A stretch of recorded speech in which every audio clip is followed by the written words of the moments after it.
এখন পর্যন্ত বাংলাদেশ জাতীয় দলের জার্সি গায়ে জড়িয়ে খেলেছেন 7 জন প্রবাসী ফুটবলার। এই ধারাটা শুরু হয়েছিল অধিনায়ক জামাল ভুঁইয়ার হাত ধরে, আর সেটা বেগবান হয়েছে হামজা চৌধুরীর আগমনের মধ্য দিয়ে।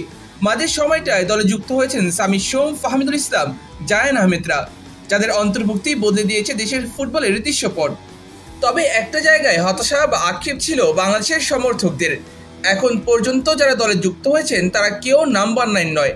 তবে সেই আক্ষেপ হয়তো আর বেশি দিন করতে হবে না বাংলাদেশকে, কারণ বাংলাদেশের হয়ে খেলতে আগ্রহ প্রকাশ করেছেন আমেরিকান প্রবাসী ফুটবলার ট্রেভর ইসলাম, যিনি একজন সেন্টার ফরওয়ার্ড এবং গোল করার ক্ষেত্রে দারুণ পারদর্শী। ট্রেভর ইসলামের বাবা একজন বাংলাদেশি এবং মা একজন আমেরিকান। 20 বছর বয়সী এই ফুটবলারের বেড়ে ওঠা আমেরিকাতেই। বর্তমান সময়ে তিনি অধ্যয়ন করছেন আমেরিকার জনপ্রিয় ইউনিভার্সিটি স্ট্যানফোর্ড ইউনিভার্সিটিতে। পদার্থ বিজ্ঞান নিয়ে তিনি মূলত পড়াশোনা করছেন। এর পাশাপাশি তিনি আমেরিকার বিশ্ববিদ্যালয় লিগে খেলেন স্ট্যানফোর্ড ইউনিভার্সিটির হয়ে। 5 ফুট 9 ইঞ্চি উচ্চতার এই ফুটবলার একজন ভার্সেটাইল ফরওয়ার্ড। নাম্বার 9 রোলে খেলার পাশাপাশি খেলতে পারেন রাইট উইং এবং লেফট উইংয়ে। তার বড় শক্তির জায়গা হলো তিনি 2 পায়ে সমানতালে শট নিতে পারেন। এই মৌসুমে তিনি আমেরিকান বিশ্ববিদ্যালয় লিগে 13 ম্যাচ খেলে মোট 634 মিনিট মাঠে ছিলেন। এর মাঝে করেছেন 6 গোল এবং 3 অ্যাসিস্ট।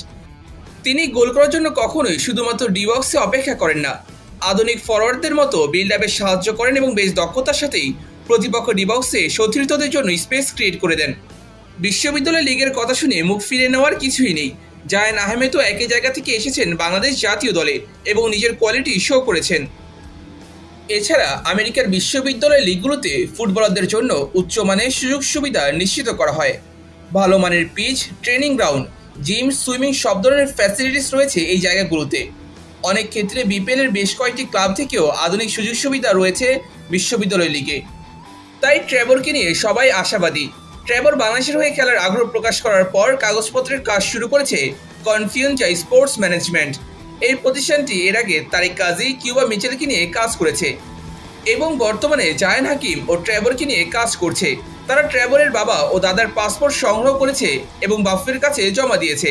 তবে যেহেতু সেইগুলো বেশ পুরনো, তাই হালনাগাদ করে এরপর শুরু করতে হবে ট্রেভরের পাসপোর্টের কাজ।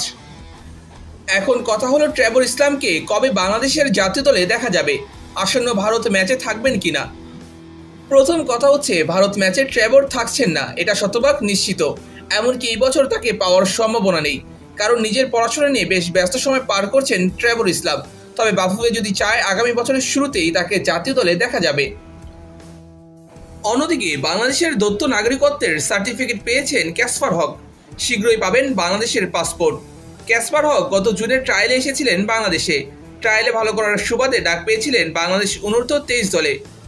তবে বাংলাদেশের পাসপোর্ট না থাকার কারণে খেলা হয়নি তার। ক্যাসপার হক ইংল্যান্ডের সেমি প্রফেশনাল লিগের ক্লাব ওয়াকিংহাম টাউন এফসির হয়ে খেলে থাকেন। তিনি একজন সেন্টার ব্যাক, তার উচ্চতা 6 ফুট 2 ইঞ্চি। দারুণ সব ট্যাকেলের পাশাপাশি উচ্চতা বেশি হওয়ায় এয়ার ব্যাটেল ভালো করার সক্ষমতা রয়েছে তার। তাই বাংলাদেশের ডিফেন্সের শক্তি বাড়াতে ভালো অপশন হতে পারেন ক্যাসপার। যদিও তাকে দলে নেওয়া না নেওয়া পুরোটাই নির্ভর করছে বাফুফের ওপর। আশা করা যায় ট্রেভর ইসলাম ও ক্যাসপার হকের বিষয়টি গুরুত্ব সহকারে বিবেচনা করবে বাফুফে।